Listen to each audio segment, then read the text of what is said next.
طالبانو هغه اقدام وکړ چې لسګونه کاله افغانستان کې نه و شوی. له پاکستانه پرته د سرحدونو مشخصولو اعلان یې وکړ. دا چې ولې نو جزئیات همدلته وګورئ او چینل سبسکرایب کړئ. تیر شلو کلونو کې د پاکستان سربیره د افغانستان یو شمېر ګاونډیانو د افغانستان ځمکې تر خپل کنټرول لاندې راوړي دي، خو اوس ښکاري چې طالبان یې غم خوري. په داسې حال کې چې افغانستان شپږ ګاونډي هیوادونه لري. د طالبانو د سرحدونو قبایلو وزیر نور الله نوري ویلي چې د افغانستان له 5 ګاونډیانو سره یې د پولو مشخصولو د پلان په عملي کولو پیل کړی.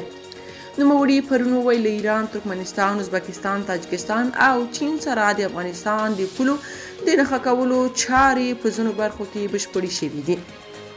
نوري د خبري کانفرنس پر مهال د پاکستان یادونه ونه کړه. دا په داسې حال کې ده چې افغانستان له بر هر ګاونډي څخه ډیر پاکستان سره د پولې په سر زیات او د پاکستان له رامنځته کېدو راهیسې جنجال لري. د افغانستان پرځول شوي جمهوري نظام یو مقام تانته ویلي د سرحدي چارو ادارې په رسمي سیډونو کې د افغانستان نږدې ټول ګاونډیان د افغانستان د ځمکني حریم ناقصان ثابت شوي. سرچینه په ځانګړي ډول د آمو سیند سندو ته پراته هیوادونه یادوي او زیاته کړي چې په مختلفو بڼو یې سیند د افغانستان سواحلو ته تمبولی او په دې ډول یې د پام وړ افغان خاوره لاندې کړې ده.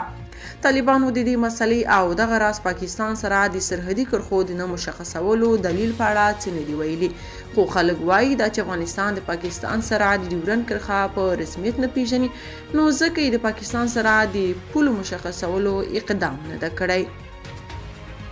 که تاسو په دې اړه څه نظر لرئ په کومنټ کې شریک او چینل سبسکرایب کړئ.